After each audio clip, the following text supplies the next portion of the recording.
Nous partons aujourd'hui à la découverte de la Malmaison. Des lions énormes nous accueillent. Nous sommes à 25 km au nord-ouest de Paris.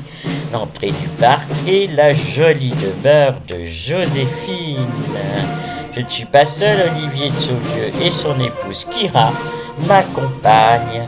Regardez cette jolie demeure construite pour le corps central en 1650 par Christophe Perrault à la place d'un vieux manoir de 1390 qu'il a détruit et dont il reste les douves. Quant aux deux petites ailes, c'est Jacques-Honoré Barentin en 1686 qui les fit construire. Donc ce sont vraiment un ensemble très homogène. Et ça, c'est la guérite construite par le premier consul, puisque le gouvernement siégea là entre 1800 et 1802. Joséphine donc acheta cette demeure en 1799, juste après le coup d'État du 18 Brumaire, au moment où elle devint l'épouse du premier consul. Le voilà avec cette marche glorieuse de sa victoire.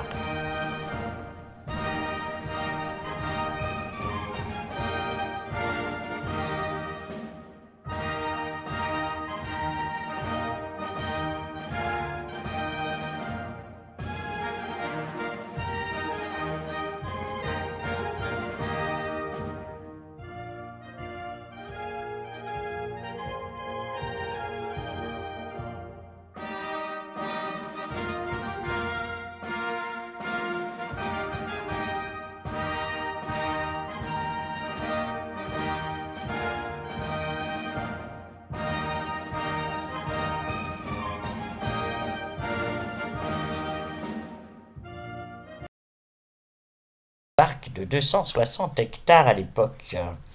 Joséphine est une passionnée de roses et pour la première fois la rose est vraiment mise à l'honneur dans ce grand parc.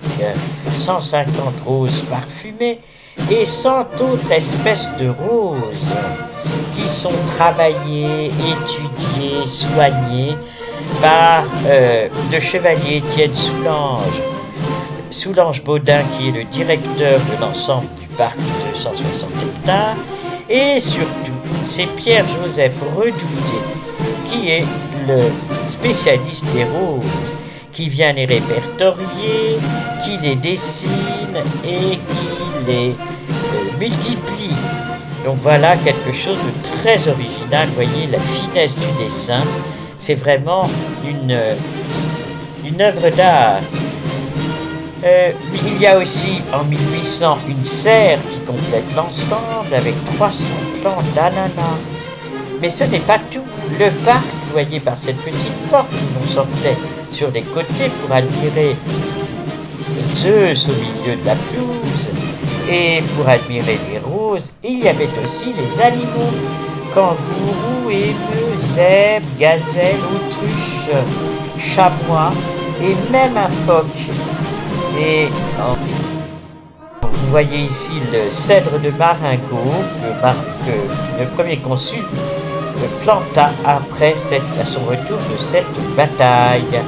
Et dans le parc, il y avait non seulement tous ces animaux, mais aussi des cygnes, car une espèce de mare avait été construite, enfin un petit étang avait été creusé pour ces cygnes noirs qui avaient été rapportés en 1804 d'un voyage aux terres australes. C'est le capitaine Baudin qui avait envoyé son second pour le capitaine Hamelin pour apporter les cygnes noirs à la Malmaison.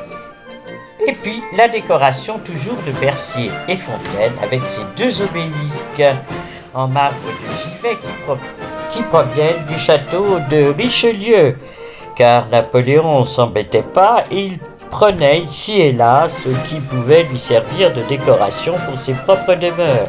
Ainsi, sur les colonnes qui étaient là pour une décoration, mais aussi pour consolider cette demeure, et elles étaient surmontées par des statues qui provenaient du Louvre. Et évidemment, à la chute de l'Empire, ces statues sont reparties au Louvre et ont été remplacées par ces vases Médicis en fonte, et pour que cela aussi fasse une unité. Voilà la petite porte sur l'aile sud où on sortait pour aller dans le jardin. Vous voyez là les douves aussi qui expliquent la fragilité de l'édifice. Voilà le jardin par lequel on pouvait aussi voir les animaux, car les ménageries étaient derrière, absolument tout autour du château. Voilà la guérite, puisque le premier consul est devenu empereur, il lui fallait des gardes. Entrons dans la malmaison. C'est la salle à manger, le décor pompéien, c'est la mode à l'époque, on revient à l'antique.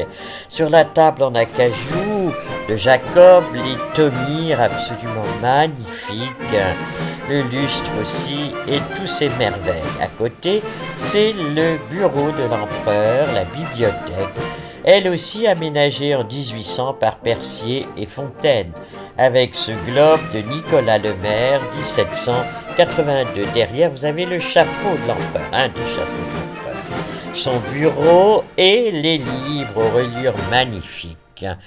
Là, c'est une statue de l'empereur romain, et sur ce tableau, Napoléon lors de campagne.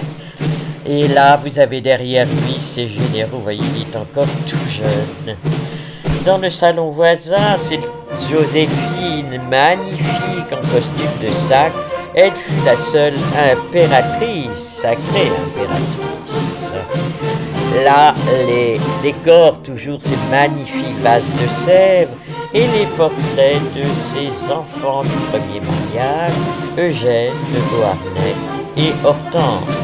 L'empereur est ici à cheval, c'est un superbe tableau. Et là, encore un salon, vous voyez, avec ce décor tout à fait de Percier et Fontaine, avec l'impératrice en Madame Récamier sur ses fauteuils. C'était vraiment la mode. Et regardez le mobilier, Jacob aussi, et ses tentures de tissu. Voilà. Dans un autre salon, un autre style, là encore une frise à la romaine, à l'antique, comme à Pompéi, puisque c'est l'époque où on continue les fouilles de Pompéi.